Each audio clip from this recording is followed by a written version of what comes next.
Bonjour à vous, chers amis téléspectateurs. Chaleur, farniente, sable, soleil, un programme feel good pour bien profiter comme il se doit de cette belle journée et de l'été. Eh bien, Brise d'été, votre émission estivale est là pour vous accompagner pendant tout l'été jusqu'à la fin de l'été. Eh bien, nous, on commence par un bon petit déjeuner parce que vous aussi, vous êtes en face de votre téléviseur et en train de prendre votre bon petit déjeuner. Eh bien, pour commencer notre programme, eh bien, on commencera par justement les bonnes saveurs, bien sûr, d'un bon petit déjeuner bien soigné et bien préparé par notre chef et président du club des artisans boulangers, eh bien, c'est Fouzi Baïch. Bien sûr, on parlera d'insolation et des coups de soleil avec le docteur Rahmoun Abdellatif qui sera là présent avec nous. On parlera de médecine esthétique avec docteur Siham Ben Osman. On parlera aussi de tourisme avec un jeune qui viendra parler, nous dire et nous donner aussi et nous parler de la destination Algérie. Et on parlera aussi des amis de la mer qui seront présents avec nous. Et bien sûr, on commence en beauté, mais on finit toujours en beauté avec un jeune, on va dire un jeune chanteur qui a choisi le style oranais pour finir cette belle émission. J'espère qu'elle répondra à vos attentes. Sans plus tarder, on va commencer une balade à travers nos côtes et nos plages et nos villes algériennes. Et on se retrouve juste après.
Une très belle balade à travers nos belles villes algériennes.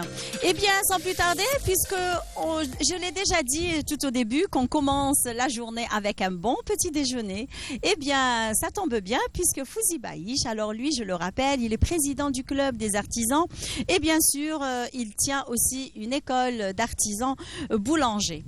Eh bien, il est là pour nous faire... Bien sûr, il nous a aussi préparé une jolie table de petit déjeuner, nous aussi. Hein. Bonjour. Bonjour. Merci d'avoir accepté notre invitation. C'est moi qui vous remercie. Marhaba bik. Alors, merci. Il n'y a pas mieux que de commencer la journée par un très bon un petit déjeuner يكون bien équilibré. Voilà, oui. Et surtout quand c'est préparé par nos futurs chefs de l'école artisan. C'est des jeunes, boulanger. Justement, oui. Voilà. Alors, toutes ces sucreries, on va dire, ces croissants, ces madeleines, on va dire ces palmiers, c'est ça? Oui, Voilà. c'est de la viennoiserie. C'est de la viennoiserie, Voilà. ils sont préparés par des jeunes, Les justement. jeunes chefs, futurs chefs, ils étaient vraiment ravis pour préparer ce petit déjeuner. Eh bien, on leur fait un petit coucou. Alors, ils se sont levés tôt pour préparer ce beau plateau. Eh bien, bonjour les jeunes. Et on les remercie. Eh bien, on va dire, vos petites sucreries sont arrivées à bon port. Hein? Oui. Alors, vous nous avez ramené? On a ramené, on a essayé de l'emmener et on a essayé de faire un petit déjeuner équilibré. Et pour commencer la journée, il nous faut au moins de 350 calories jusqu'à 400 calories. De 350 à 400 calories le matin. Alors, si on prend un croissant, Oui. et un peu de confiture de citrouille ou préparée toujours par les futurs chefs Tawana. Eh bien, je vais vous dire, alors moi, mon petit doigt m'a dit, chers amis téléspectateurs, je vais vous dire que les confitures sont faites maison. Oui, c'est préparé par nos futurs chefs. C'est des recettes de l'école artisan boulanger. On a confiture de citrouille, confiture de fraises. Et pêche. Et c'est pas trop sucré et c'est vraiment c'est un délice. Vous pouvez après on va déguster avec. Je vais goûter ça, c'est sûr. Il n'y a pas de cuillère. Hein? Ah, c'est dommage. Allez, on va ramener les cuillères. Je rate. Voilà, pour préparer, pour commencer le petit déjeuner le matin, oui. il nous faut 400 calories, un croissant avec un petit jus ou là un café. Ça peut tenir jusqu'au déjeuner. 13h, 14h. Voilà, 13h, 14h, surtout quand on est une femme ou là un homme actif ou là pour un enfant. De préférence, on commence par un petit déjeuner bien équilibré et copieux, voilà. Mais équilibré. Équilibré, il contient un peu de gras, il contient un peu de sucre et beaucoup de gluten, parce que le corps humain a besoin de ces calories pour tenir jusqu'à 13h, 14h, surtout quand on est un homme ou là une femme ou là un enfant qui est actif. Et voilà, avec un petit jus, surtout jus de raisin ou là un mojito, c'est des fruits de saison.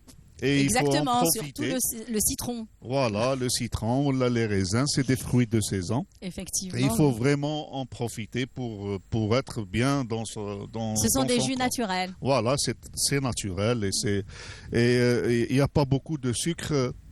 Il y a des sucres lents.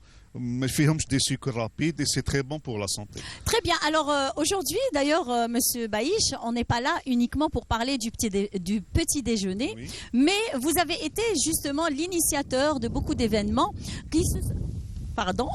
Ben voilà, les aléas du direct. Alors, qui se sont. D'ailleurs, vous avez organisé des événements. Oh là là. Ben voilà, la brise d'été. C'est la brise d'été. Donc, durant les Jeux méditerranéens, vous avez organisé pas mal d'événements. Donc, est-ce que vous pouvez nous en dire un peu plus sur ces événements? Parce que là, vous préparez aussi un événement pour le vin. Le vin, c'est qui se déroulera au complexe des Andalouses. Et Inch'Allah, ça sera qui coïncidera avec la Soumam. Oui. Voilà, c'est un jour national. Avec l'événement national. Oui. Et ça coïncidera avec la fin de la saison estivale. Et on va organiser dans ce sens le Festival international de la gourmandise qui se déroulera le 20, la soirée de cet événement. À partir de quelle heure? Ça commencera, Inch'Allah, à 18h et ça se terminera jusqu'à 22h. Alors, il y aura... Oui. On invite les Oranais à venir déguster tous les plats qui seront. On va essayer de faire des plats traditionnels algériens pour mettre en valeur tout ce qui est art culinaire algérien. Et il y aura combien de chefs qui vont participer à cet événement? Une dizaine de chefs qui participeront à cet événement. Que des Algériens? Il y aura des Algériens. Peut-être qu'on va essayer de ramener Inch'Allah, on a des chefs étrangers qui seront avec nous, des grands chefs pour préparer avec nous tout ce qui est, et pour leur faire découvrir tout ce qui est art culinaire algérien. Voilà. Très bien, pour promouvoir un petit peu, oui, on va dire la destination culinaire algérienne. Algérienne, oui. Très bien. Il y a le tourisme du culinaire et ça commence à prendre de l'ampleur chez nous en Algérie. Et voilà, c'est notre rôle de faire promouvoir tout ce qui est art culinaire algérien. Et nos plats traditionnels qui sont succulents. Traditionnels, qui sont vraiment... tout le monde qui... surtout les étrangers, ils raffolent de nos plats traditionnels algériens. Eh bien, puisque vous m'aviez d'ailleurs tendu une belle perche, là, vous m'aviez dit que les étrangers en raffolent. Oui. Alors, vous les avez côtoyés de très près, d'ailleurs au village olympique. Donc, quels sont les plats qui étaient, plus demandés par les étrangers que d'autres? Bon, ils demandent beaucoup le couscous parce que ils connaissent un peu le couscous, mais quand ils dégustent ou quand ils goûtent d'autres plats, par exemple le rechta, le svete, le rgag, et quand ils goûtent ces plats traditionnels, ils sont vraiment éblouis et ébahis par les goûts et les saveurs et le palais algérien. Hein. On a un palais très raffiné en Algérie, mais on ne sait pas comment promouvoir tout ce qui est art culinaire algérien et on commence à... c'est à travers les chefs justement qu'on peut promouvoir notre art culinaire, d'ailleurs qui est très diversifié. Oui. Donc, et ça diffère de région en région. Donc on a à peu près toutes les saveurs qu'on demande et que demandent aussi les étrangers. Oui, surtout que en Algérie, on a la mer, on a tout ce qui est poisson, on a la terre qui donne beaucoup de fruits, beaucoup de légumes, et c'est très bon. La terre algérienne, elle est vraiment très fertile et donne des très bons produits qui font des très bons plats. C'est ça. C'est ça le secret de l'Algérie, c'est ça. Ça, c'est vrai, oui. Oui, c'est ça le secret. Alors, et je reviens, d'ailleurs, vous êtes président du club des artisans boulangers. Alors, quelles sont les missions primaires du club? Les missions, c'est la formation et mettre en valeur tout ce qui est en commençant par les trucs de boulangerie comme la viennoiserie, la pâtisserie, les pains spéciaux, tout ce qui est pain de seigle, pain de campagne, pain complet. Et d'autres plats et apprendre aux jeunes des techniques qu'on a perdues, ancestrales, qu'on a perdues dans ces dernières années, et on essaiera de les rattraper par le temps, c'est ça. Autant voulu. Oui, c'est ça. D'accord. Alors, et vous avez aussi une école, une école des artisans, des jeunes artisans boulangers. Oui. C'est les jeunes artisans boulangers et elle touche un peu la femme au foyer, elle touche la femme qui travaille, elle touche... c'est une école ouverte à tout le public et jusqu'à maintenant, alhamdoulilah, on a des chefs qui sont sortis de notre école. Ils sont aux États-Unis, ils sont en Émirats Unis, ils sont un peu partout dans le monde. Et on a commencé depuis 2015 et on a fait... plusieurs formations ici en Algérie, même à l'étranger. Et alhamdoulilah, je suis fier de cette école. Bien sûr, et c'est une très bonne chose que les jeunes partent dans d'autres pays afin de promouvoir l'art culinaire algérien, parce qu'on a vu des jeunes aussi ouvrir des restaurants, de grands restaurants dans différents pays et qui font uniquement la spécialité algérienne, d'ailleurs. Oui, notre rôle ici, c'est c'est préparer les jeunes pour l'avenir et on les aide jusqu'à pour qu'ils deviennent des promoteurs, des preneurs, et ils sont des promoteurs et ils sont des gens qui ont des projets et on les accompagne jusqu'à la réussite. C'est ça notre rôle en tant que club des artisans boulangers. Et vous avez beaucoup de jeunes qui s'intéressent à ce domaine? Oui, chaque année on a peut-être de 400 jusqu'à 500 jeunes qui sortent de notre... On a même des conventions avec des grands hôtels. Je cite pas les noms, mais on a des conventions, des jeunes qui terminent la formation, ils sont embauchés directement dans des grands restaurants, dans des grands hôtels. Et c'est ça, c'est la réussite de tout le monde. Voilà. Et je remercie même Madame la directrice qui est avec nous, qui est derrière les caméras. Voilà, on la remercie, c'est Madame Souad. Madame Souad. D'ailleurs, je vais qui quand parle même. Pas trop, mais elle travaille beaucoup. Mais qui fait beaucoup. Voilà. Je vais quand même dire un petit peu à nos chers amis téléspectateurs que les confitures sont, elles ont été préparées par justement Madame la directrice. Et on la remercie. D'ailleurs, elle nous a même fait et préparé la confiture de citrouille. Alors, la confiture de citrouille, tout à l'heure, je vais la goûter et je vais vous en dire un petit peu et vous donner mon avis. Hein. Oui. Très bien. Alors, on arrive à la fin. Donc, l'événement le 20 août. Le 20 août, Inch'Allah, ça sera au complexe des Andalouses à partir de 18h jusqu'à 22h.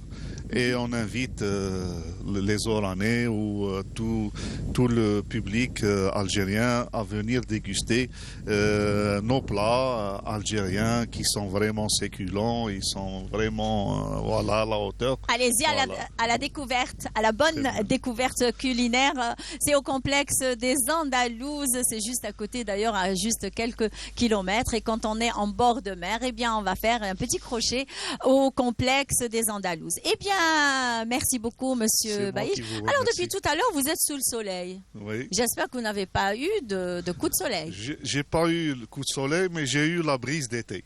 Eh oui, c'est votre émission brise d'été. Ça tombe bien, hein, là, avec la brise d'été. Hein. Très bien, merci beaucoup. Alors, puisqu'on parle de coups de soleil, eh bien, on vous propose le sujet sur les coups de soleil et on se retrouve juste après avec Dr Rahmoun.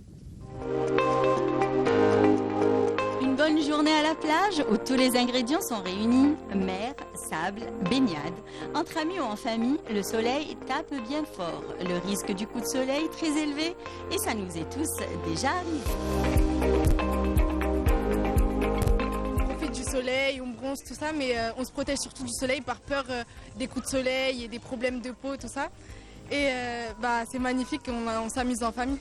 En profitant de la piscine et tout ça, il faut se protéger avec la crème solaire pour se protéger des coups de soleil. Il faut vraiment se protéger la peau en mettant de la crème solaire, en mettant un chapeau, des lunettes, parce que ça brûle la peau et c'est nocif. Avoir de bons réflexes à adopter pendant les expositions. Et protection certaine contre ces coups de soleil inévitables.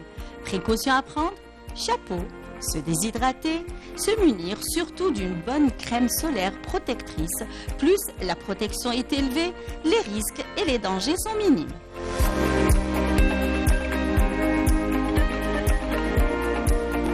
Il y a des effets bénéfiques du soleil. Il fait beaucoup d'effets bénéfiques sur l'humeur de l'être humain. Quand il s'expose au soleil, il se dit « j'ai le moral ». Mais, comme toute chose, quand on abuse du soleil, il y a des effets néfastes, il y a des effets dangereux. Parmi les effets dangereux, les brûlures, des petites taches au soleil. Et à long terme, et ce qui est dangereux, les cancers. Mais il y a des cancers très graves qui sont liés au soleil. Destination plage en famille ou en famille, oui, mais avec une bonne protection contre les coups de soleil et les rayons UV. Le soleil reste un vrai plaisir. Le soleil reste un vrai plaisir, mais avec une bonne protection. Hein, Dr Rahmoun Abdellatif, merci d'avoir accepté notre invitation. Bonjour. Bonjour et merci encore pour cette invitation et j'espère qu'on va passer un bon. Ah, attendez, je crois que le micro est éteint. Voilà. Voilà. Bonjour Monsieur Rahmoun, ça va? Bonjour et je vous remercie encore une fois pour passer un bon moment ensemble. Merci à vous. Merci. Très bien. Alors aujourd'hui, vous êtes venu avec la casquette de médecin. Bien sûr, Voilà. la casquette du médecin restera toujours médecin. Exactement, parce que vous l'êtes de toutes les façons. Alors on va parler aujourd'hui d'insolation et coups de soleil. Alors qu'est-ce qu'une insolation? Alors concernant l'insolation, c'est une exposition prolongée. Quand vous le faites là? Bien sûr, comme cela. Bon, maintenant, ça peut passer. C'est une question de temps et c'est une prolongée durant toute une journée complète sous le soleil et sans aucune protection, bien sûr. C'est risqué quand même. Hein? Bien sûr, c'est risqué parce que généralement, une exposition durant toute la journée sous un soleil tordu peut provoquer des malaises, surtout pour les sujets âgés et les enfants, sans protection. Et surtout ces derniers temps, on a une forte chaleur et on déconseille les gens qui n'ont rien à faire de rester chez soi pour éviter cette insolation. Et ces derniers temps, on a eu beaucoup d'hospitalisations à cause de ce problème d'insolation. J'allais arriver à ce point. D'ailleurs, il a fait très chaud, une chaleur terrible qui variait entre 40 et 42 degrés. Il y a des personnes qui étaient obligées de sortir. Il y en a d'autres qui sont partis en bord de mer. Donc ça a eu certainement provoqué beaucoup d'insolation puisqu'ils s'exposaient au soleil. Ils s'exposent même au milieu de la mer. Donc on est exposé au soleil. Donc comment peut-on savoir qu'il s'agit effectivement d'une insolation? Alors, il faut savoir une chose, qu'une insolation, c'est une augmentation de la température du corps. Notre corps, il a une glande qui fait qu'elle régularise cette température en interne. Mais malheureusement, dans une insolation, cette température, elle va augmenter, le corps va chauffer et malheureusement, si on ne prend pas d'eau, on ne fait pas de protection, le corps va s'affaiblir, on va avoir une faiblesse de notre corps et qui peut se manifester par des maux de tête qui peuvent s'accentuer au fur et à mesure au cours de la journée. Oui. On peut avoir des vertiges, on peut avoir des nausées oui. et qui peut entraîner même une fatigue et des étourdissements où on est obligé d'emmener le patient à un hôpital pour une meilleure prise en charge. Donc la symptomatologie d'une insolation, ce sont les vertiges, des maux de tête, oui. Beaucoup de maux de tête, et on se sent très fatigué et parfois on a même des nausées. C'est pour cela que dans la prise en charge de ce type de patients, il faut les mettre dans un endroit frais, bien sûr. On met des trucs, on imbibe des torchons pour mettre au niveau de la nuque, au niveau de la tête, et qui permet un refroidissement du corps. Voilà. D'accord. Alors, et quels sont les risques extrêmes de l'insolation? Comme je l'ai dit tout à l'heure, les risques extrêmes d'une insolation, c'est la déshydratation totale, parce que s'il n'est pas pris en charge ce patient qui a été mis sous un soleil tordant, avec les vertiges, la déshydratation, un patient peut avoir des respirations, surtout pour les sujets âgés qui ont des pathologies associées. Donc il va avoir une respiration très difficile et il peut aller jusqu'à une hospitalisation et il doit être mis sous un nébulisateur et tout pour éviter et pour qu'il puisse récupérer de son état de santé. Voilà. Est-ce que les risques extrêmes d'une insolation peuvent entraîner un décès? Comme je l'ai dit tout à l'heure, tout dépend de la pathologie associée. Si le patient il a d'autres pathologies associées, cette insolation peut augmenter le risque de décès. Voilà. Alors, quels sont les gestes primaires quand on a devant nous une personne qui souffre d'une insolation? Alors déjà, en premier lieu, il faut savoir que lorsqu'il y a une insolation, si le patient, cette personne, elle a des trucs à faire, ou là, elle doit se mettre à l'aise. Il faut mettre un chapeau, déjà en premier lieu. Il faut se munir d'un chapeau ou d'une casquette pour se munir de cette chaleur et de ce soleil. Alors, docteur Rahmoun, je m'excuse de vous interrompre. Alors, vous me dites qu'elle doit se munir de chapeau ou de casquette, mais vous n'en avez pas. Oui. Qu'est-ce qui se passe? Qu'est-ce qui se passe? Parce que c'était prévu. Je vous ai eu, hein, là. Bien sûr. Vous m'avez eu. Une belle vanne, hein. Tout simplement, c'était prévu une belle umbrella. Et concernant l'exposition, comme je l'ai dit, l'insolation, c'est une question de durée. C'est pas 5 minutes ou 10 minutes qui va créer un problème d'une hyperthermie.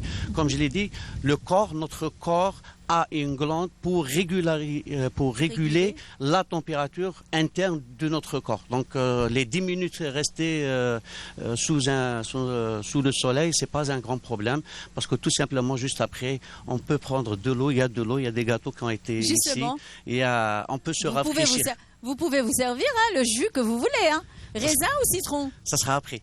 Ah, ça sera après. Ah ben, j'allais vous servir tout de suite, moi. Merci. Très bien. Alors, puisqu'on parle d'insolation, comme ça va de pair, donc on parle aussi de coup de soleil. Alors, concernant le coup de soleil, voilà, oui. On est en bord de mer, d'ailleurs, la mer est juste derrière nous. Le coup de soleil, on peut, avec le coup de soleil, parce qu'il va y avoir une exposition, le coup de soleil, c'est une brûlure de la peau. Effectivement. Mais s'il y a une exposition encore plus importante, il risque d'avoir une insolation. Donc, il risque d'avoir les deux en même temps. Les deux en même temps, voilà. C'est pour cela que par rapport au coup de soleil, comme je l'ai dit, c'est une brûlure de la peau à différentes étapes, parce qu'il y a une brûlure qui est superficielle, il peut y avoir une brûlure de 2e ou 3e degré, selon la peau, le différents types de peau, et par rapport à l'âge. Parce que comme je l'ai dit toujours, ce sont les enfants et les sujets âgés qui peuvent être atteints par ces coups de soleil.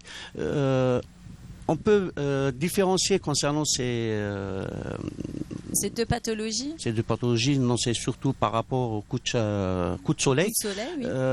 Il faut avoir beaucoup de protection parce que, comme vous le savez, surtout chez les enfants, si il y a cette exposition à long terme, ils risquent de développer le cancer de la peau, qui est une des pathologies qu'on peut avoir suite à l'exposition au soleil, surtout au cours des périodes estivales, surtout par rapport aux enfants, parce qu'il y a une déformation de tout ce qui est génétique de la peau. Et là, c'est un des grands problèmes par rapport à cette exposition. Et si vous voulez, j'enchaîne sur le fait que concernant les coups de soleil, il faut avoir une protection par rapport à des écrans, les écrans total. Il faut éviter le zit-zitoun, parce que généralement, ils disent dire zit-zitoun. Eh ben, on en voit tout le temps. D'ailleurs, il y a beaucoup de monde qui font même des mélanges faits maison. J'allais y arriver. Voilà, j'allais venir vers Doual Ahmar et Zit-Zitoun. Oui, pour avoir une belle couleur. Et du citron. D'ailleurs, ils mettent du citron, de l'huile d'olive avec on va dire comment on appelle ça oh là là. Mercurochrome. Mercurochrome. Voilà. Alors, ils mélangent tout ça et puis ils le mettent et puis ils se retrouvent avec une couleur un petit peu bizarre. Alors, à déconseiller complètement. À déconseiller complètement par le docteur. Tout simplement parce que l'huile d'olive, donc au moment où on va la mettre à notre corps et se mettre sous un soleil, on va encore brûler notre peau. Oui, voilà. Justement, voilà. Donc, quand on met de l'huile dessus, donc on risque de griller. Exactement. Et c'est ce qui se passe. Pour nous, on est en train de bien bronzer. On va avoir une belle couleur. Il n'y a pas de bronzage de santé. Il faut faire attention parce que même concernant ceux qui font de la bronzette dans les clubs, dans les clubs, parce que c'est de l'UV aussi. Oui. Donc aussi, il faut faire attention parce qu'on risque d'avoir... parce que là, les UV, ils risquent d'ailleurs, ils risquent des brûlures extrêmes. Hein. Oui, parce que le coup de soleil, c'est pas uniquement se mettre à la plage, mais même il y a au niveau des clubs avec cette bronzette avec les UV, on risque d'avoir des brûlures et il faut faire attention. D'accord. Alors, quel est l'indice des crèmes solaires qu'on peut utiliser pour bien nous protéger? Généralement, les écrans, c'est à partir de plus de 30. Et c'est un spectre qui est large, qu'il faut choisir selon chaque personne, parce que chaque peau a son propre indice. Maintenant, concernant la protection en elle-même, qu'est-ce qu'il y a lieu de faire? Il ne faut pas mettre des habits collants, serrés. Il faut avoir des habits larges pour éviter ce coup de soleil. En plus de ça, il faut avoir... comme je l'ai dit tout à l'heure, grand chapeau et une casquette. Quand on est à la mer, aussi, il faut choisir, c'est bien ses parasols, parce qu'en fin de compte, on est sous un parasol, mais en fin de compte, il y a les UV qui passent. Il faut se dire aussi qu'on peut bronzer même avec du soleil qui se réfléchit dans le sable. On est à l'intérieur, mais on bronze en même temps, parce que ça réfléchit. On se dit toujours, les gens qui sont à la neige, qui sont en montagne avec la neige, on peut bronzer. Hein. Vous nous ramenez de la neige en plein mois d'août, oui, docteur. Si on part de bronzer, on peut bronzer avec la neige. Ah bon? Bien sûr, parce qu'en fin de compte, les UV sont réfléchis et à partir de là, on peut avoir un coup de soleil et c'est pour cela qu'il faut toujours qu'il y ait une protection. Effectivement. Voilà, on parle d'un coup de soleil, donc on peut avoir un coup de soleil. Un coup de soleil en pleine neige. En pleine neige. C'est bien ça. Bien sûr. On se rafraîchit d'un côté, mais on se prend un coup de soleil d'un autre. Hein. C'est pour ça qu'on voit toujours les alpinistes et tout, qu'il y a une protection complète totale. Parce qu'il y a ce risque quand il y a un soleil tordant en dehors de tout ce qui est froid en même temps. Eh bien, puisque vous avez... je vais sortir un petit peu du sujet du coup de soleil, mais aussi de l'insolation, parce que vous avez dit alpiniste. Là, vous me tendez une très belle perche, parce qu'il y a un Algérien d'ailleurs qui habite à Bni Abbès, qui est en train de nous regarder et à qui on dit bonjour, qui a escaladé le Kilimandjaro d'ailleurs, et qui est arrivé au point le plus culminant. D'ailleurs, et qui habite Bni Abbès. Donc certainement, on va essayer de l'avoir sur le plateau de Brise d'été. J'espère qu'il pourra faire le déplacement. Donc voilà, c'était juste faire un petit coucou à notre alpiniste. Les Algériens sont des artistes, ils sont partout. Ils sont partout, exactement, même au Kilimandjaro. Voilà. Bien sûr, c'est ça l'Algérien. Exactement. Donc un dernier mot pour la protection contre le soleil. Alors pour la protection contre le soleil, comme je l'ai dit tout à l'heure, il faut se protéger. Il ne faut pas sortir, il faut entre éviter... midi et 16h 16h, midi, 16h, 11h, midi jusqu'à 16h, 15h, 16h. Il faut éviter cette exposition parce qu'on risque d'avoir, c'est le summum de l'insolation. À la plage, il faut se mettre aussi il faut se protéger aussi de ce soleil et je dirais bon vent et bon été pour tout le monde. Merci beaucoup. D'ailleurs, le vent, il est là. Hein. Il est bel et bien présent. Bien sûr. Aujourd'hui, la brise d'été est présente. C'est ça, c'est pour ça qu'on a dit bon vent. Exactement. Alors, quel jus vous voulez? Moi, je préfère l'eau. Ou citron? Ah, l'eau plate? Oui. Ça, c'est du jus naturel. Hein. Je sais. C'est avec Fouzi. Oui. Exactement. Très bien, donc merci Dr Rahmoun, c'est un plaisir. Donc certainement, on va vous recevoir dans d'autres numéros de Brise d'été. Alors sans plus tarder, on parle ces temps-ci de la médecine esthétique. Alors le botox, les fillers, etc. Donc on va parler de ce sujet avec Dr Siham Ben Osman qui va nous parler un petit peu de ce sujet qui est très épineux. D'ailleurs, vous allez savoir dans un petit moment pourquoi épineux. Mais avant cela, eh bien, je vous propose de découvrir avec nous la châtaigne et on se retrouve juste après. Formée d'une coque mince, résistante et brillante qui contient une graine que l'on mange et qui nous offre de nombreux bienfaits à notre corps, c'est la châtaigne. Les châtaignes furent probablement l'un des premiers aliments de l'homme. Dans l'Antiquité, les Romains, toutes classes sociales confondues, en faisaient bon usage. Et la source de la cuisine romaine évoque déjà les lentilles aux châtaignes.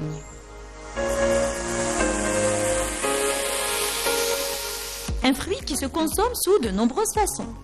Séché, cru, bouilli, rôti, grillé au four. Eh bien, il existe une multitude de recettes.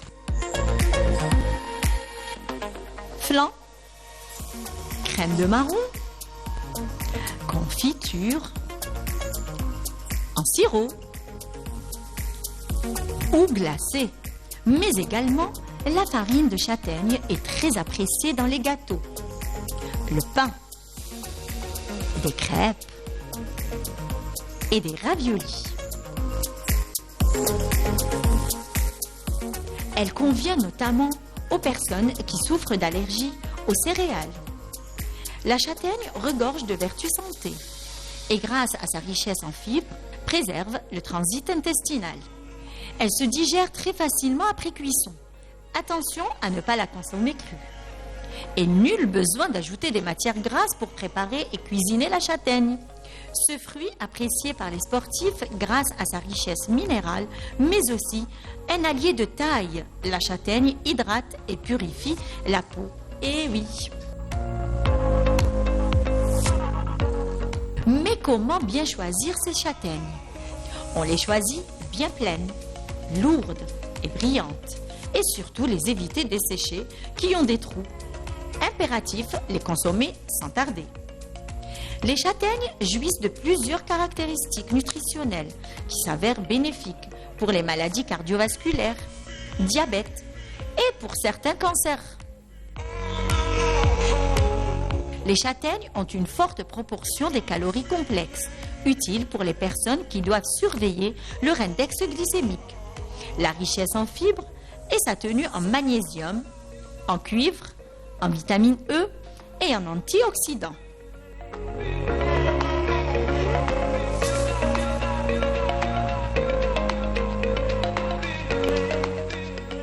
Mais comment faire la différence entre les châtaignes et marrons?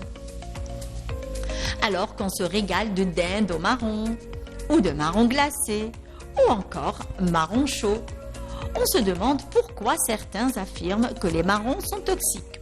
Eh bien, il n'y a pas de différence.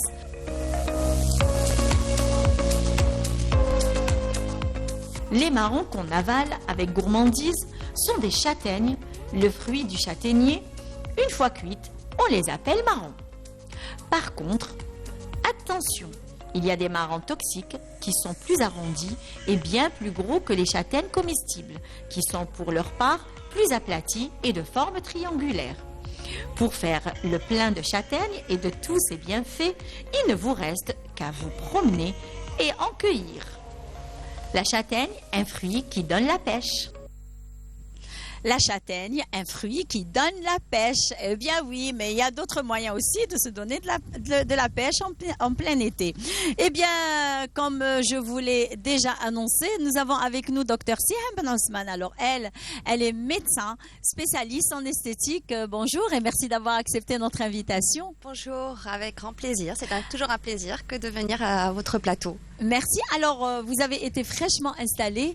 Le côté ouest, on va dire, vous représentez la Société algérienne de médecine esthétique. Sur le côté ouest, oui, effectivement. Sur le côté ouest, oui. La Société algérienne de médecine esthétique est une société savante, fondée il y a plus de 20 ans par le docteur Ourhanem Mohamed, qui est dermatologue sur Alger. Oui. C'est une société qui est multidisciplinaire, qui vient regrouper des médecins esthétiques, des dermatologues, des laséristes, des endocrinos, des gynécos et des chirurgiens esthétiques évidemment.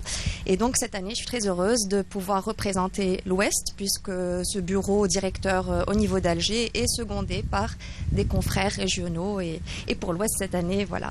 Alors quelle est la mission ? Quelles sont les missions de la société algérienne du côté ouest? Du côté ouest, la grande mission de cette année, puisque les 2 années de Covid, il n'y a pas eu de congrès, que chaque année la SAME organise des congrès en médecine esthétique. Ça fait plus de 2 ans qu'on n'en a pas eu, donc le grand projet de cette année, c'est le 19e congrès de médecine esthétique qui aura lieu à Alger le 27 et le 28 octobre. Octobre, exactement. Voilà, donc la grande mission là, pour les 2 mois à venir et d'apporter l'information à mes confrères de toutes disciplines confondues, puisqu'on est vraiment sur une société multidisciplinaire, et de les inviter à participer et à peut-être communiquer lors de ce congrès. Sur plusieurs sujets d'ailleurs. Sur plusieurs sujets, oui. Beaucoup de comblements, beaucoup de toxines botuliques. Il y aura également les fils tenseurs, les lasers dermatologiques, mais aussi gynécologiques, puisqu'on s'intéresse beaucoup aujourd'hui à l'esthétique gynécologique. Et puis de la chirurgie esthétique avec tout ce qui sera lipofilling, transfert de graisse, voilà, des questions question à l'ordre du jour. Très bien, oui. Alors ça c'est très intéressant d'ailleurs, surtout quand on est, on va dire, on est bien pris en charge par des médecins spécialistes et non pas par des personnes qui n'ont rien à voir avec cette spécialité. Ou d'ailleurs, on voit des catastrophes se faire sur le visage, sur on va dire sur le corps en général. Donc, qu'est-ce que vous avez à faire justement à travers la société pour un petit peu remettre de l'ordre dans ce domaine? C'est un sujet délicat et difficile à traiter puisque on le voit même dans les pays en Europe, aux États-Unis, c'est un fléau qui existe depuis quelques années. On voit ça de plus en plus. Les catastrophes, on les voit aussi de plus en plus. Et pour une réglementation, pour arriver à une réglementation, il est difficile. On l'observe même dans les pays voisins. Alors la SAM, elle va venir. Je pense que le mieux qu'on puisse faire, c'est d'avertir, c'est d'apporter l'information aux futures patientes déjà. Savoir que en Algérie, nous sommes nombreux à exercer la médecine esthétique. Fédérés à une société algérienne de médecine esthétique, ça veut dire être balisé. Donc les produits qu'on va utiliser sont des produits sécuritaires qui viennent de laboratoires où il y a eu des études sur les produits qu'on va injecter. C'est pas prendre à la légère, c'est pas un produit d'une source inconnue qui va être injecté. Ça reste un dispositif, ça reste un implant et les conséquences peuvent être parfois dramatiques. Donc je pense que au niveau du territoire algérien, aujourd'hui, on est arrivé quand même, du moins pour les grandes villes, à être nombreux à pratiquer la médecine esthétique, sans forcément être adhérent à la SAME, mais exercer la médecine esthétique. Et je pense qu'il faut vraiment sensibiliser les gens à s'adresser vers un médecin. Effectivement, alors vers un médecin bien sûr spécialiste dans ce domaine pour qu'on puisse jouir d'une bonne prise en charge et d'un bon traitement d'ailleurs. Donc quand on parle un petit peu de Botox, de filler et ainsi de suite, donc ça parle, donc systématiquement on associe ça à des injections. Alors ces injections, on peut les recevoir sur notre visage. Le visage est plein de veines, est plein de, on va dire, de muscles, etc. Donc on peut injecter, c'est-à-dire par des esthéticiennes ou alors des personnes qui ne sont pas du domaine médical, elles peuvent injecter ces produits. Alors déjà, ce sont des produits qu'on ne sait pas d'où ils les ramènent, à un prix dérisoire déjà, et on peut se payer, on va dire, gratuitement des paralysies faciales, des œdèmes, etc. Effectivement, ce qui se pose aujourd'hui comme problème, c'est dans la prise en charge de ces complications, puisque s'il n'y a pas eu une traçabilité du produit injecté et que la patiente se présente avec une complication, donc injectée chez un non-médecin, il en va aussi de notre responsabilité si on touche. Donc ça devient une responsabilité partagée. Donc on se lave les mains à ce jour, selon les recommandations sur le plan judiciaire, légal, de ne pas toucher et d'orienter vers des services de maxillofacial. Alors oui, les risques sont là et vous pourrez parler aux plus grands injecteurs, aux plus grands professeurs, ils vous diront plus on injecte et plus on a peur d'injecter. Parce que plus on injecte, plus on est exposé à des complications, à des risques. Avec l'expérience, on les dramatise même, parce qu'au départ, on est un peu, on y va, quoi, on a envie d'injecter, on se fait la main et on y va. Mais avec le temps, à chaque injection, on pense à cette possibilité de nécrose, à cette embole, à cette paralysie. Effectivement. Et le fait de faire ces actes-là chez un médecin, je ne dis pas qu'il n'y en a pas des complications. Il y en a, et tout le monde en a eu, et tout le monde en aura. Mais la différence quand vous êtes pris en charge chez un médecin, c'est que ce médecin va reconnaître précocement les signes d'une complication et il va pouvoir gérer la complication immédiatement. Voilà. Quitte à adresser, si cela dépasse sa compétence, à un confrère ophtalmo ou chirurgien esthétique. Mais on reste dans cette confraternité, on reste dans une prise en charge médicale. Voilà. Alors là, c'est que j'ai eu une petite idée qui me traverse un petit peu l'esprit. C'est qu'il y a aussi des personnes qui ne sont pas du domaine médical et qui pratiquent justement le PRP, qui est carrément une grande tendance ces dernières années. Alors oui, ça, pas que le PRP, mais c'est vrai que le PRP, avec des résultats aussi mensongers déjà dans leur publication, puisque ce PRP devient magique. Alors le PRP est une prise de sang qu'on va faire, donc dans des tubes spécifiques, une prise de sang avec toutes les règles d'asepsie qui doivent être rigoureuses. On va filtrer ce sang, on va récupérer des plaquettes, donc pour pouvoir injecter des cellules souches, et c'est un traitement qui est formidable. Seulement, quand ce n'est pas fait dans des conditions d'asepsie strictes, qui est réellement un geste médical par excellence, il peut y avoir des accidents. Il y a des mélanges de tubes, ça s'est vu, donc des accidents finalement transfusionnels, puisqu'on va injecter des plaquettes d'autres. Ça peut être des tubes non stériles, conduisant à des infections, majoritairement. Effectivement, oui. Voilà, et parfois plus grave avec des chocs anaphylactiques, lorsque ce n'est pas le même groupe sanguin qui a eu un mélange de sang. Et malheureusement, on voit ces phénomènes sur les réseaux, on voit ça dans n'importe quel salon d'esthétique où ils proposent ces techniques. Alors, je ne suis pas contre une esthéticienne, je ne suis pas contre une coiffeuse, mais il faut quand même un peu de conscience. J'en appelle à la conscience de chaque personne. Limitez-vous à ce que vous êtes autorisé de faire, et les lois existent qui régissent l'activité de chaque praticien, soit médical ou autre. Voilà. Alors, juste une toute dernière question, docteur Siham Ben Ousmane. Je le rappelle que vous êtes médecin et vous êtes spécialiste en médecine esthétique. Et laser. Donc, et laser. Oui. Voilà. Eh ben oui. Voilà. C'est que vous êtes en train de susciter une autre question. D'ailleurs, il y a même des personnes qui n'ont rien à voir avec la médecine qui utilisent aussi et qui pratiquent le laser. Appelé à faux laser, à tort, un laser, parce que ce ne sont pas des lasers. Un laser est un dispositif médical qui pourrait être vendu à un médecin, il y a son agrément à déposer, il y a une validation au niveau du ministère de la Santé. Donc ce qu'on voit, ce ne sont pas des lasers, ce sont des machines chinoises, coréennes, ce sont des lumières pulsées. Voilà. Mais appelé communément laser. Un laser est tout autre chose. Laser, c'est le laser. Le laser, c'est le laser. Ce n'est pas une lumière pulsée. Non, donc il y a une très grande différence entre le laser et la lumière pulsée. Il y a toutes ces indications, je ne dis pas le contraire. À la limite, je vais parler plus d'un aspect pécunier, parce que la lumière pulsée a ses indications dans le traitement anti-taches, dans l'épilation aussi. Ça marche très bien, dans certains cas, du moins. Mais là où je trouve déraisonnable et malhonnête, c'est d'afficher des prix qui se rapprochent des prix du laser dans les séances. Voilà, c'est ça. Au moins avoir l'honnêteté vis-à-vis des clients de dire non, c'est pas du laser. Afficher des prix à hauteur de la machine que vous avez, et voilà, c'est dans un esprit de rester consciencieux envers la personne qu'on traite. Effectivement. Médecin ou esthéticien. Effectivement. Alors juste un dernier mot, docteur Siham Ben Ousmane, sur ce sujet. Écoutez, j'en appelle à la vigilance de chacun. C'est une profession, moi, que j'exerce avec beaucoup de passion. J'apprends tous les jours et j'espère apprendre encore longtemps parce qu'il y a beaucoup à apprendre.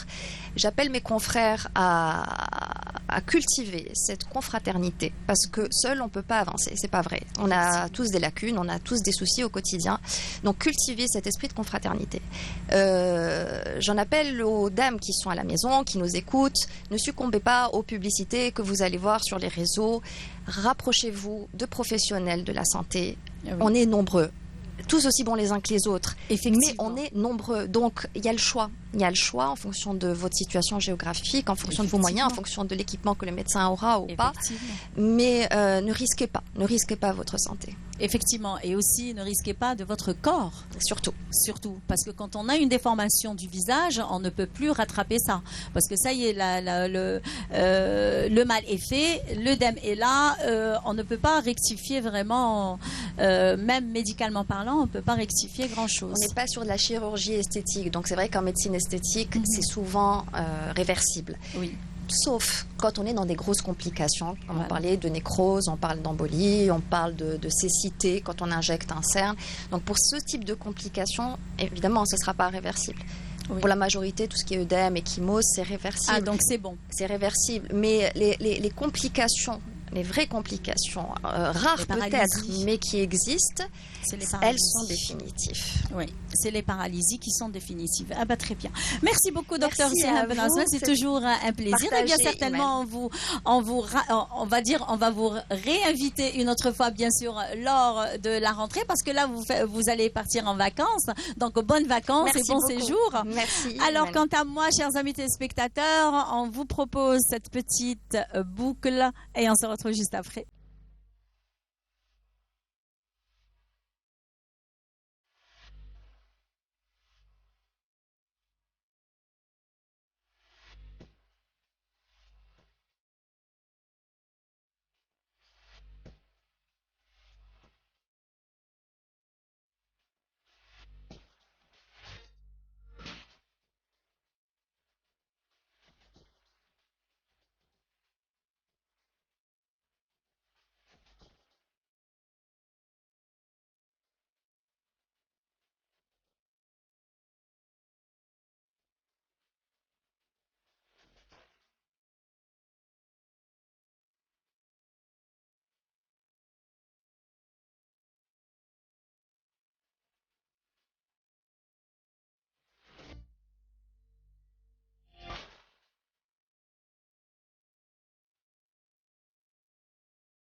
Et voilà, j'espère que vous avez apprécié on va dire, ce petit coucou des villes algériennes et avec un très beau paysage d'ailleurs. Et puisqu'on parle de paysage, nous avons avec nous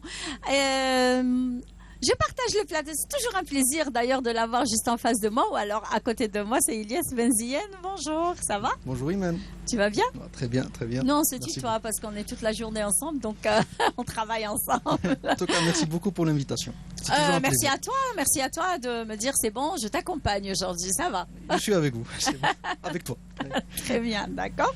Donc, je te laisse le soin de présenter nos invités ou alors je le fais à ta place? Allez-y. Ah bah, c'est ton émission, c'est ton émission. Mais non, c'est notre émission. Très bien. Alors on commence par ceux qui viennent de très loin. On va dire, c'est un jeune d'ailleurs qui travaille beaucoup d'ailleurs pour l'Algérie, qui fait beaucoup aussi pour l'Algérie. C'est un franco-algérien. Alors lui, il passe toutes ses vacances en Algérie et il fait la promotion du tourisme algérien. Donc c'est Farel Alem. Bonjour. Bonjour Imen, ça va? Ça va? Tu vas bien? C'est toujours un plaisir hein, exactement. de te rencontrer enfin. Exactement, parce que moi, je t'ai découvert à travers des vidéos et merci à Kamel Suig d'ailleurs qui nous a mis en contact. Exactement, Kamel Suig que j'ai pu croiser à Alger. Oui. Et de là, il m'a mis en contact avec toi pour que je puisse participer à l'émission Brise de mer. Très bien. Alors, vous n'êtes pas seul puisque vous êtes accompagné de monsieur Ahmed Boualem. Alors, vous représentez les Amis de la mer. Bonjour. Bonjour madame. Ça va? Bon, je représente l'association Les Amis de la Mer. Oui. Qui راكم عارفين جايه في البور دوران. Oui. في la fin تاع البور دوران en allant vers la Corniche. C'est une association environnementale qui est active. D'ailleurs très active. Elle fait beaucoup parler d'elle. Hein? Exactement, oui. Bon, on a plusieurs activités tout au long de l'année. Tout au long de l'année, des activités qui sont liées à des événements. Et quelles sont ces activités? Bon, les activités, ça dépend de l'événement. Comme par exemple, si on prend l'ouverture et la clôture de la saison estivale, oui. bon, on se prépare pour le nettoyage des plages. Les plages, on prend des plages qui sont avant dégradées. Avant et après. Avant et après. Avant et après. Parce que avant, on les prépare pour les estivants et après, on les nettoie. Après le départ des estivants, la clôture de la saison estivale. Et comme à la période du Covid, on était obligé de désinfecter tous les endroits accessibles au port d'Oran. D'accord. Autres activités qui sont liées, par exemple, je sais pas moi, les fêtes nationales, comme le 5 juillet. Par exemple, on dirait des portes ouvertes avec une journée sardine grillée. Oui. Ah.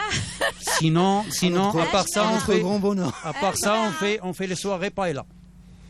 Encore mieux. Et c'est ouvert au public?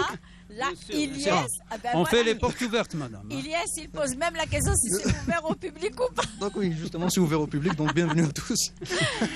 Alors, moi, je crois que c'est le meilleur moyen pour arriver à sensibiliser les gens.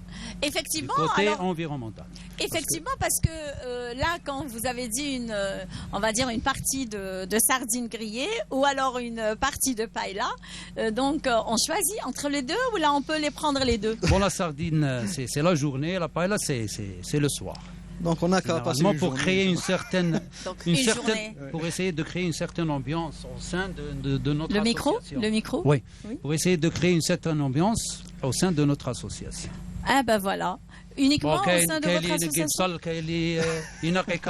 Tout le monde met la main à la pâte. Bon, des fois, on fait des paellas pour 30, 40, 50 personnes. Ah, quand même. Oui, bien sûr. Donc, on peut ramener toute la station d'Oran, alors. Exactement. Sinon, pour les sardines, on fait des fois des journées ouvertes pour tout le monde. Oui. Comme à la préparation de l'événemental. Oui. Les Jeux méditerranéens. Oui. On a préparé des sardinades. Oui, exactement. On a ramené une dizaine de caisses. Oui. Il n'y avait pas moins de 300 personnes qui se sont régalées. Oui, madame. Oui. On a raté ça, Ilyes. Hein? Oui. Comment se fait-il? On était occupés à faire autre chose. On dit vaut mieux tard que jamais. Exactement. On va toujours la bienvenue. Eh bien, on va rattraper le temps perdu. Exactement. Oui. On va rattraper le temps. Alors, c'est pour quand la prochaine sardinade? Moi j'ai cru le prochain événement. Vous voyez comment qu'on arrive à sensibiliser les...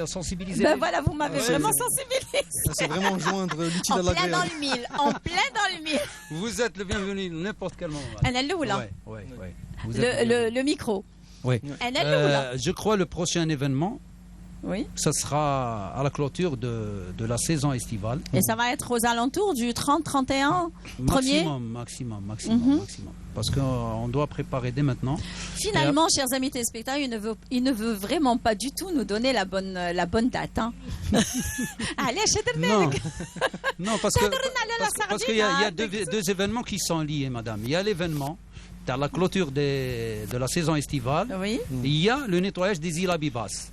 Comme on est tenu par l'état de la mer pour aller nettoyer les îles Abibas, donc on va essayer quand la mer est haute ou basse. Exactement. Donc il y a toujours une petite Exactement. Mais au plus tard, le 31 août, vous serez invités. Très bien. Axima, Ilyes, ça va. Oui. On sera au rendez-vous. Rendez-vous pris, hein, c'est bon. Le déjeuner, soit la sardine, soit la paella. Parce que les deux, de toute façon, ils sont bons. Ah oui. Mais alors, la sardine, pour quelle raison? La sardine grillée avec un filet de citron. Chevez, madame. Monsieur Lacha. C'est la vraie sardine. C'est la sardine. Ou monsieur pasta. C'est la vraie sardine. C'est la période de l'anchois. On l'appelle la sardine grillée qui va pour le plat grillé. Alors, comment on l'appelle? Celle qui a des points. Ah, celle qui a des points, c'est la vraie sardine. Oui, c'est un régal. Et c'est la sardine du jour même. Il faut la manger 3 heures ou 4 heures après la pêche. Le grand maximum. Exactement, oui. Ilyes? Oui. Vous serez le On y va? Oui. C'est bon, rendez-vous pris? Ilyes, il a été déjà invité avant. Avant qu'on passe à l'écran. Oui, parce qu'on parlait dans les coulisses, donc il m'a déjà invité. Et vous aussi, vous êtes... Merci, mon frère. Eh ben voilà, comme ça, vous allez faire la Exactement, promotion, je vais faire la promotion des sardines grillées de monsieur. sardines grillées. Exactement. Ah ouais. Donc, Et justement- je tiens à remercier toutes les associations qui sont présentes au Port d'Oran. Parce qu'à chaque eh oui, il y a événement, plusieurs j'y tiens associations sur beaucoup. place. Oui. Et tous les membres de l'association, ils le savent très très bien. S'il n'y avait pas la coordination entre les associations oui. qui sont présentes au Port d'Oran, on ne pourra rien faire. Ah, ça c'est certain. Parce qu'on arrive à collecter le maximum de main dans membres. la main, d'ailleurs, Exactement, oui, on peut faire beaucoup de choses. Hein, Et en collaborant avec les autorités, bien sûr. Au fait, moi j'ai juste une LGBT, petite question, c'est dans le cadre justement de la sensibilisation par rapport à la protection et à la valorisation de l'environnement marin. Quels sont par exemple vos objectifs ou votre plan d'action pour... enfin, votre plan d'attaque, on va dire. Notre premier objectif, c'est de pouvoir sensibiliser les gens, surtout les jeunes. Surtout les jeunes. Oui. Parce que les jeunes ils portent le flambeau. Oui. Parce que notre souci, c'est de pouvoir éliminer هذيك l'image اللي بنادم بدا يروح للبحر ويروح للغابة وهذيك l'image elle se banalise. Elle se banalise. تاع les déchets وكاع les gens arrivent à déguster. Oui. هذيك القعدة تاعهم وكاع في وسط هذاك الجلاخ. Je m'excuse du terme. Il y a même des gens qui arrivent à jeter leurs déchets cette semaine. Là, et la semaine d'après, ils viennent passer la journée à côté de leurs déchets, déchets. C'est grave. C'est que moi je pense d'ailleurs, Ilyes a suscité une bonne question, surtout comment vous faites la sensibilisation justement de ces estivants pour qu'ils puissent nettoyer derrière eux, parce qu'on n'a pas idée à partir à la plage, dans une plage bien nettoyée parce qu'elle a été nettoyée avant, et laisser notre déchet et partir. Comme on dit en oranais, voilà. Bon, moi personnellement, j'arrive à voir la nuance entre ce qu'il y avait avant et ce qu'il y a maintenant. Parce qu'avant, moi, أنا ولد البحر كبرت في البحر. كبرت في بوسفر، كبرت في ليزيلا بيباس، كبرت الحمد لله. بكري شفت لي بلاش كي كانوا. شفت الروشيات كي كانوا كاينين لي مول، كانوا كاينين هذوك لي كوكياج، كان كاين كل شيء. دروك ما قعد والو. Donc maintenant, on fait le maximum باش نردوا au moins 30 à 40% من هذيك l'image باش هاد لي زونفون اللي راهم دروك يشوفوها. من بعد كونت il y aura de la dégradation يقولوا tiens بكري ما كانش كيما هكا باسكو حنا سي نوت ريفلكس. Vous arrivez à me... Oui, j'arrive à comprendre ça. هو notre souci. Mais les gens qui ont l'habitude de passer des journées à des endroits qui sont mal entretenus, moi je crois qu'il y a un travail très difficile à faire avec eux. Mais les enfants, les jeunes et les enfants, ils sont plus faciles à convaincre. Et à convaincre, oui, exactement. Donc, les sorties ou les nettoyages, à chaque fois, j'incite les gens qui veulent participer à ramener leurs enfants. Mais vraiment, j'insiste. Même maintenant, j'invite tout le monde. Parce que l'éducation, justement, et la sensibilisation se fait à un jeune âge, Ilyes. Oui, exactement. Dès l'école nationale. Exactement, dès l'école. Tani, j'aimerais bien inviter votre chaîne à venir participer. À la sardinade? Non. La sardine, c'est après. Après, je vous donne la date et tout. N'ayez pas peur. Bon, je vous invite à aller en compagnie de notre association. Oui. Parce qu'on a, je ne vais pas dire le luxe, on a l'opportunité de pouvoir nettoyer les plages sauvages. Ah, ça, c'est très intéressant. Qui sont inaccessibles. Effectivement. À pied, inaccessibles en voiture. Sauf en barque. Il n'y a pas loin d'ici. Exactement. Oui, effectivement. D'ailleurs, pas mal d'embarcations pour aller. Et j'invite d'autres associations qui sont motivées par le nettoyage et l'environnement à venir participer. On revient vers vous d'ailleurs dans un petit moment et nous avons avec nous d'ailleurs tout au début, on l'a dit d'ailleurs, Farel Halem. Alors c'est un franco-algérien, c'est un jeune qui fait la promotion du tourisme algérien ailleurs. Alors est-ce que vous pouvez nous parler de cette idée? D'où est-ce que est venue cette ingénieuse idée? Alors en fait, je vous explique, j'ai voyagé un peu partout dans le monde. Oui. J'ai fait plusieurs pays en Amérique latine. Dans l'Ouest aussi, j'ai été à Dubaï, j'ai été au Qatar, j'ai été en Jordanie, en Thaïlande, j'ai été en Colombie, au Brésil. Et en fait, plus je faisais des pays, et je me rendais compte que plus je faisais des pays, plus j'avais des followers. J'avais plus de personnes qui me suivaient à chaque fois que je faisais des pays. Et ça a commencé en 2018, ça. Donc après, je me suis dit, je voulais aller en Algérie. Malheureusement, avec le Covid, en 2019, j'ai pas pu venir.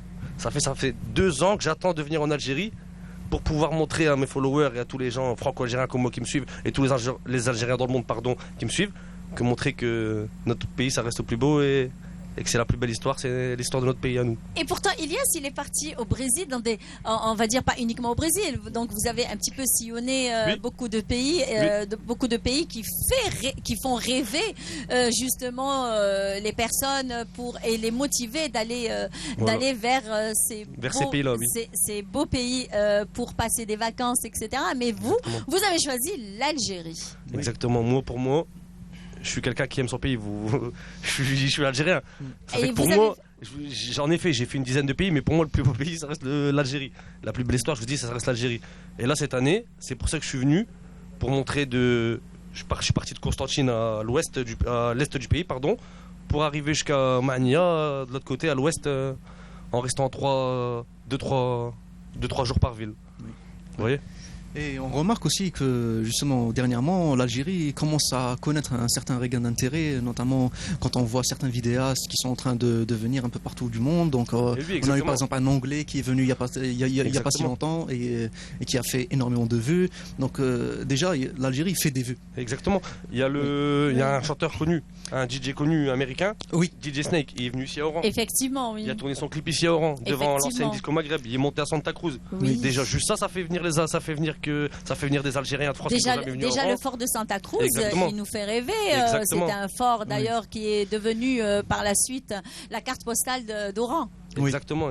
C'est pour ça que je suis venu aussi à Oran et je me suis même plus attardé dans cette ville que dans les autres villes que j'ai faites. Et vous êtes de quelle origine algérienne? À la base, moi, ma mère elle est de Béjaïa, en Kabylie, et mon père il est d'Alger. Ah d'accord, voilà. Donc vous avez un joli mélange. Exactement, donc j'ai visité Alger, j'ai visité Béjaïa, j'ai fait la Kabylie, j'ai fait Constantine. Et là, je suis arrêté à Oran depuis 10 jours. Ah voilà. Et j'ai pas fini de visiter, c'est ça le pire. Tellement qu'il y a des choses à visiter à Oran, j'ai pas fini de visiter. Et je pense que chaque ville a son charme particulier, donc aucune ne ressemble à l'autre. Et donc, que pouvez-vous retenir justement de ce parcours que vous avez fait jusqu'à présent? Je vais pas vous... De toutes les villes que vous avez sillonnées jusqu'à présent.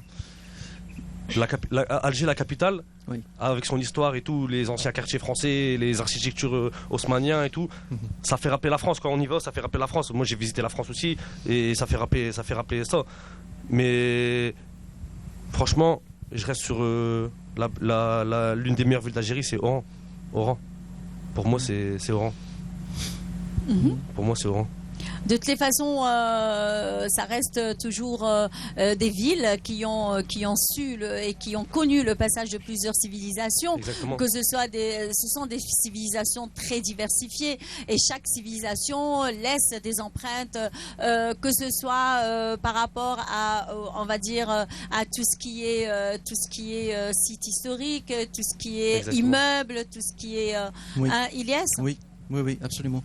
Et justement, comment pouvez-vous expliquer un certain succès que connaît actuellement l'Algérie à travers les différentes vidéos que nous sommes en train de faire? C'est un peu grâce aux gens qui partagent sur les réseaux sociaux. Et comme je vous ai dit, plusieurs personnes connues viennent en Algérie en ce moment. Ça fait que surtout les Algériens sont aimés un peu partout dans le monde. Je vous ai dit, partout où j'ai été dans le monde, quand je dis je suis algérien, les gens ils aiment les Algériens. Je vous ai dit, j'ai été au Brésil, ils étaient fans des Algériens. Pendant la Coupe du Monde, au Brésil en 2010, tous les quartiers brésiliens, toutes les favelas brésiliennes, ils avaient des drapeaux d'Algérie. Les Algériens sont vraiment aimés partout dans le monde. Donc c'est pour ça que moi j'ai voulu montrer que mon pays... Je comprends pourquoi tout le monde l'aime, et voilà, c'est le seul et l'unique. Rien que de voir d'ailleurs ce site magnifique dans lequel on se trouve, d'ailleurs même derrière c'est une baie extraordinaire, d'une beauté extraordinaire aussi. Rien que de voir ce beau paysage, Donc, ça nous laisse quand même rêver et encore rêver. Oui, exactement. Et notamment actuellement aussi avec le développement constant des nouveaux outils de communication et les nouvelles technologies. Surtout sur les réseaux sociaux. Exactement. Ouais, je pense que les réseaux sociaux ont joué un rôle immense par rapport à la promotion justement de la destination Algérie. Exactement. Exactement. L'Algérie, en ce moment, moi je suis actif sur les réseaux sociaux, c'est l'une des tendances dans les 3 premières tendances, il y a l'Algérie. Oui, et il y a même justement pour l'anecdote certains vidéastes qui ont dit que dès qu'ils font une vidéo qui traite de l'Algérie, donc pas forcément sur le tourisme, il y a par exemple un chef cuisinier qui de temps en temps propose des recettes algériennes dans sa chaîne, qui est américain d'ailleurs le chef, et à chaque fois qu'il propose une recette algérienne, il connaît un boom de vues. Exactement, c'est incroyable. Il leur a dit justement l'Algérie porte chance partout, donc que ce soit au niveau des vidéos, enfin au niveau de la cuisine, que ce soit des vlogs touristiques, etc. Très bien, donc un dernier mot, juste la prochaine destination après Oran. Je vais aller normalement, j'ai oublié comment s'appelle cette ville, c'est juste à côté. Mostaganem. Mostaganem, exactement. Après Chlef. Oui. Et après je repars vers Alger. Très bien. Donc une dernière question, Ilyes, pour Monsieur Ahmed Boualem. Oui. Alors justement pour votre plan d'action pour l'année 2023, quelle est votre première activité majeure que vous allez programmer? L'activité majeure, c'est de pouvoir trouver un moyen pour sensibiliser les gens concernant l'environnement. C'est notre souci. Souci numéro 1. Numéro 1, exactement. Oui. Après, on aura les activités liées, comme je vous ai dit, liées aux événements. Oui. Et puis, il y a moi, j'y tiens beaucoup au nettoyage des îles Habiba, c'est des plages sauvages. Oui. J'y tiens beaucoup parce que à un certain moment, j'ai eu beaucoup d'éloges pour la côte algérienne. Parce que moi, quand la fondation de Nicolas Hulot, les îles Habiba, en 2003, moi j'étais présent. J'ai demandé à l'un des membres, qu'est-ce qui vous a tapé à l'œil une fois que vous êtes rentré dans les eaux algériennes? Parce qu'ils sont venus en voilier. Oui. La première chose qu'il a dit, il a dit que j'ai fait un voyage vers le passé. Le micro? Un voyage vers le passé. Écoute-là, comment ça se fait un voyage vers le passé? Toutes les côtes de la Méditerranée sont peuplées, sauf votre côte. Oui. Votre côte, elle est sauvage à 90%. Ça m'a fait chaud au cœur. Vous savez, ça m'a fait chaud au cœur. Eh bien, tout l'honneur est pour nous. Hein. Oui, exactement. Oui, tout l'honneur est pour nous. On croit qu'on peuple notre côte, mais c'est faux.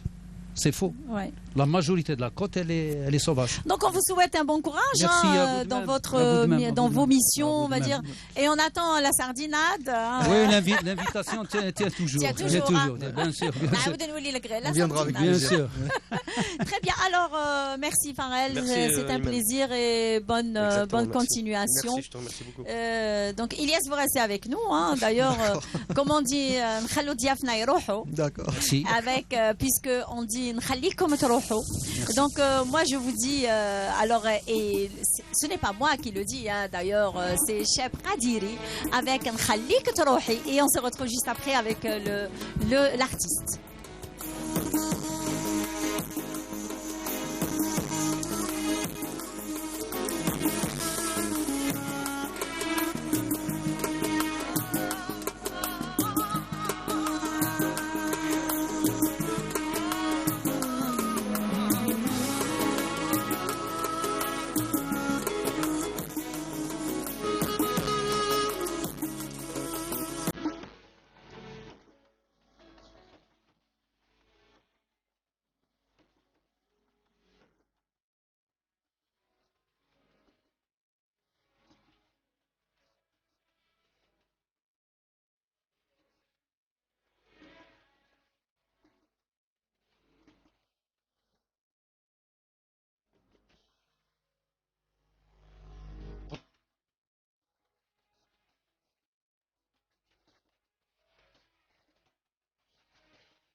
très belle chanson interprétée par une très belle voix oranaise. C'est Cheb Qadiri qui est présent avec nous, hein, Ilyes.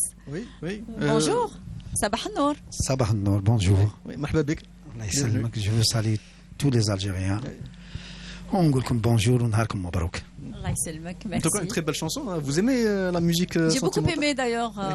Dommage, mais elle m'a Je voulais redonner quelques passages de la chanson, mais j'arrivais pas. Bon, c'est une chanson sentimentale. تهضر على موضوع le divorce. Ça vers le positif, pas le négatif. C'est normal. Le divorce ما يروحش للنيجاتيف يدير لو سبور ولا يقرا un livre. Bon, vers le positif. Oui, on a passé le message. Une meilleure vie, exactement. On a changé de vie, c'est bon, l'année bien, l'année raya, ma khasni walou. Donc, très bien. Au moins, on passe le message. On peut faire dans le positif, malgré le divorce. Mais on peut profiter. ما نروحوش حاجه نيجاتيف ولا حاجه اللي تضر الانسان ولا تضر النفس. نروحوا البوزيتيف فوالا نقدروا نخرجوا نديروا سبور نديروا منا نقراو. Mais en tout cas, c'est une musique qui m'a un peu rappelé les anciennes chansons du rail des années 90. Donc, est-ce que vous avez par exemple des sources d'influence de cette époque-là, hein, des chanteurs qui vous ont marqué? Mais j'étais à l'époque là. Mon premier album. Mon premier album, c'est en 1988, avec l'édition Orophone. Mon grand succès, c'est en 95. J'ai fait une chanson sentimentale سكنت قلبي ما عرفتش كيفاش حتى ولفتها قالوا لي خسر وفرق عاودها لي شاب نصرو عاودها حسن كاع tous les chanteurs عاودوها. J'ai fait un grand succès ثاني en 95 ماذا بيا هنا قلبي من هذا العذاب شفقي عليا فريمون عشقك تلف لي حساب عاودها لي وليد الدوفان. Bon, c'est-à-dire أنا toujours je passe la musique ancienne في هذا الوقت باش نقدروا نقولوا لهم باللي كاينه لا بون ميوزيك. Oui, on peut faire de la bonne musique, absolument. Parce que le rail عنده une race عنده. Oui, exactement. كانت la bonne musique, mais دخلوا des gens qui ont cassé le rail. Donc vous êtes beaucoup plus sur le rail que l'orané. Non, moi le rail sentimental. Voilà, le rail propre. Voilà. Le rail c'est aussi un dérivé de l'orané. C'est parce que le vrai rail c'est pas parce que les راهم يغنوا دروك c'est pas du rail. Oui. C'est pas je suis d'accord. Oui, on est d'accord. L'autotune, etc. Il a tout cassé. Il a tout cassé. Bon, c'est-à-dire le vrai rail دروك هما كي داو le nom du rail. Le vrai rail دروك il est devenu la chanson sentimentale, la chanson محترمة. Oui. Oui, effectivement. Voilà. Qu'on peut écouter. Anna je chante la chanson محترمة, respectueuse, bon, parce que le vrai rail. Le vrai rail. Voilà, le rail d'origine. Qui base à une bonne musique, une bonne mélodie, un arrangement, arrangement شباب, etc. C'est-à-dire musique مدروسة, c'est pas deux notes, etc. Vous avez eu à faire des reprises? Des reprises? Des reprises تاع حسني pour hommage للشاب حسني. Une petite fredonnée. درت مازال قلبي ملكيه ما برار. اييه نجم بيان سور تغنينا شويه نغني لك ماشي شويه غني لك مازال قلبي ملكيه ما برا. سي une très très belle chanson هذا حسني. مازال قلبي ملكيه ما برا مانيش ظالم جيت نسامحك جيت نصفي اللي بيناتنا يا مرام بلي ترضى في لك وتغابنك مازال قلبي ملك يا مابرا مانيش ظالم جيت نسامحك جيت نصفي اللي بيناتنا يا مرا بلي ترضى في لك وتغابنك Voilà, en tout cas, ce qui est sûr, c'est que vous n'utilisez pas l'autotune. Oh, c'est sûr. Ça, c'est sûr. Je te confirme. Voilà. Non, vous avez une très très belle voix d'ailleurs. Une très belle voix d'ailleurs qui emporte. Et qui emporte. Merci. Donc, mais là, aujourd'hui, vous n'êtes pas venu les mains vides. Bien sûr. Vous nous avez ramené un très beau cadeau. Oui. Bon, j'ai peut-être comme une chanson. écrit par le grand parolier, le parolier Saïm El-Haj. C'est غني عن التعريف. C'était le parolier d'Ahmed Wahbi. Oui. هو اللي دار لي سكسيات أحمد وهبي يا طويل الرقبة etc etc. أنا j'étais son élève parce que j'ai fait le conservatoire ودرت عندها 4 ans. J'ai fait la dramatique. Ah, donc vous êtes passé par le conservatoire. Bien sûr, bien sûr. Ah, voilà, c'est bien pour ça sûr. que... Oui. Voilà. Ça, par contre, c'est très bien, parce que justement, la musique wahrani, elle est en train de disparaître au fur et à mesure. Au point où il y a très très peu d'artistes aujourd'hui qui chantent ce style, justement. Ouais. Et donc, le fait que vous avez effectué un retour justement sur ce style musical, voilà. Franchement, c'est très bien. Bien sûr. أنا جي لي في hommage الأستاذ تاعي هذا كل احتراماتي ليه. Je salue toute la famille سايم الحاج. بون هذا الإنسان هو اللي أعطاني لا باز دو ميوزيك. هو اللي قريت عنده وغراس لوي اللي تعلمت الفن وعرفت لو سونس دو لاغ. بون أنا باش نكافئ هذا الأستاذ عندي دي بارول تاعه ما تغناوش جوسكا مانتنون. عندي دي بارول تاعه بون دروك بديت خدمت اغنيه تاعه لي بارول تاعه مي انا درت لا ميوزيك جديده باسكو كانت فيها اون ميوزيك قديمه. بون اون ا كريي اون نوفيل ميوزيك افيك ارونجمون جديد بور بروفي لي جون باللي نقدروا نخدموا اون بون ميوزيك افيك des paroles anciennes avec c'est-à-dire l'art c'est pas limité l'art il est large. Oui, il est infini. Voilà. Infini, ما يكملش sans frontières. دروك انايا بون جاتني هذه الليدي درت لي بارول تاع سايم الحاج avec une nouvelle musique hommage. Qui est le compositeur? انا درت التلحين. Ah, vous avez fait la composition. l'arrangement دارها مراد بن حضريه نشكروه بالمناسبه. بون وسي لوكازيون اليوم قفل سايم الحاج 28 ans ملي مات الديسي تاعه. C'est l'anniversaire de son décès. Bon, on a profité pour passer cette chanson, Inch'Allah. Bien sûr, on finira avec de toutes les façons dans un petit moment. Et justement, donc, oui, allez-y, il n'y a pas de problème. Et justement, d'ailleurs, la musique wahrani, elle était justement connue pour son aspect novateur, justement. Parce que c'est vrai que c'est un dérivé du bedoui, enfin de la musique bedoui, mais tout en incrustant divers instruments musicaux. Donc il y avait par exemple le oud, le banjo, le piano, tout ça. Mais justement, l'accordéon, la trompette. Oui, absolument. Oui, absolument. Mais justement, on a fait ça. Donc, غادي تسمع هذه الأغنية غادي تلقى تسمع العود غادي تسمع صوالح les instruments acoustiques. Oui. Voilà. C'est pour ça. حنايا رانا هنا pour باش on fait un effort pour faire quelque chose du bien. Oui. Vous avez fait des albums? Bien sûr. Combien? كاين عندي les anciens albums راني من 88 نسجل. Bon, il y a quand même un parcours assez impressionnant. Oui, effectivement, un long parcours aussi. Jusqu'à le 2006 حبست عاود j'ai repris 2015. Bon, راه عندي beaucoup de singles parce que avant j'étais Cheb Qadirou. J'ai fait du succès avec Cheb Qadirou Wahrani. Voilà. D'accord. Le nom Qadiri c'est Saïm El-Haj qui m'a donné son nom. هذا le nom Qadiri. Ah d'accord, donc vous avez un petit peu changé de Voilà, c'est ça de nom d'artiste. Pour ça الناس كاين اللي يشوفني دروك قادري يحسب جديد ولا هذا قادري جديد. Mais انا j'ai plus de 30 ans de carrière. Justement, vous faites très jeune, c'est pour ça. Oui, voilà. Voilà, 51 ans, ça va. Vous êtes encore jeune, hein. Et justement, par rapport à votre dernière composition, c'est la première fois que vous vous exercez dans le domaine justement du wahrani ou vous avez déjà eu d'autres expériences? أنا déjà بديت بالوهراني avec مولاي عبد النبي avec سايم الحاج كل شيء. جي عندي ليدي على الوهراني. Bon, من بعد أنا رحت la chanson sentimentale parce que j'étais jeune ou maintenant la chanson. Vous avez été influencé certainement par Cheb Hasni aussi. Je suis l'époque de Hasni, c'est normal. Et pour le wahrani, c'est qui votre source d'inspiration?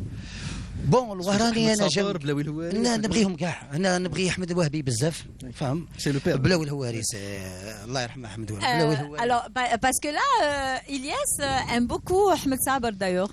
Oui, bien sûr, Ahmed Saber, oui, bien sûr. Oui, on peut dire ça, oui.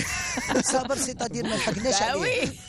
Saber, Ahmed Saber, c'est-à-dire. Je vais pas expliquer tout ça, hein. Oui, absolument. Mais vous aimez Ahmed Saber, c'est parce que c'est. En tout cas, on aime beaucoup. Mais pourtant, ما لحقتش على أحمد صابر.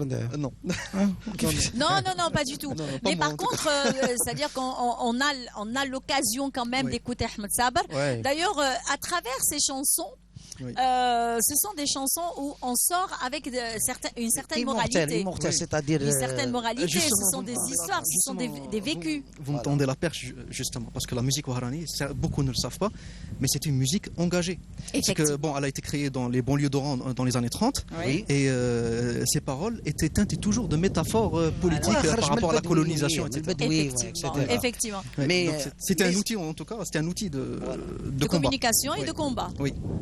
Même c'est l'Oran. D'ailleurs, pardon, juste parce que vous avez dit tout à l'heure que vous avez été influencé par Ahmed Wahbi. Alors Ahmed Wahbi, Rabbi Yarhamou, d'ailleurs, il a interprété une très belle chanson, Tawil al-Ragba, qu'on utilisait d'ailleurs lors du combat ici à Oran, juste avant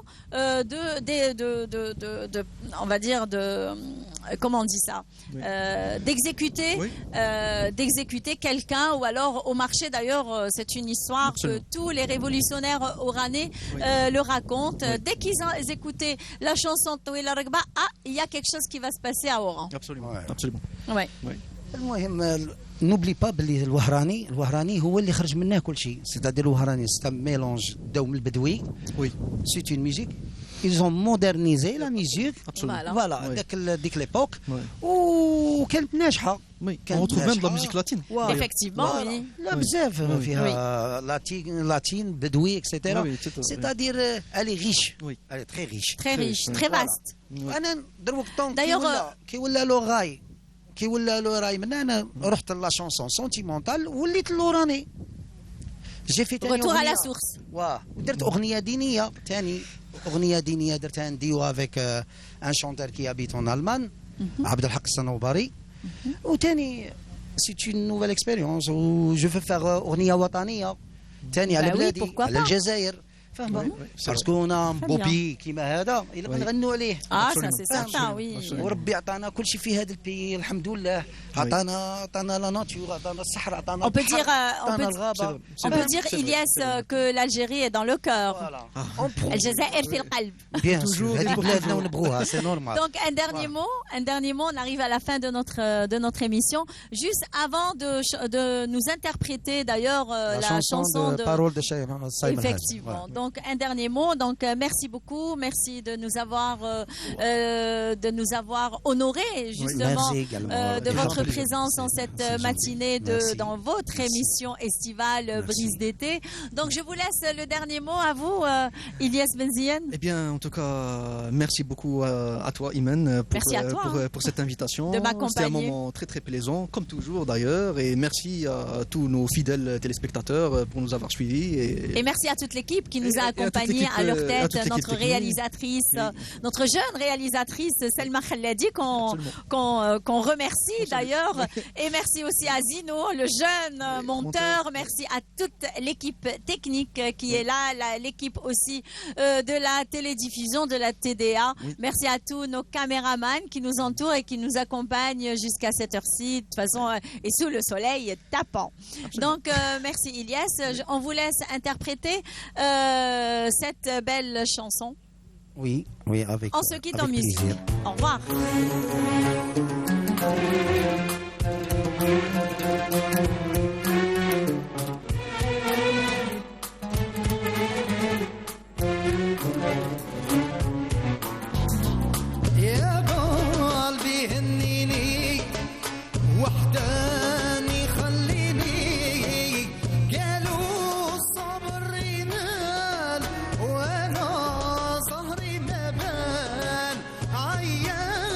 اصبر عياك ديما انا مراد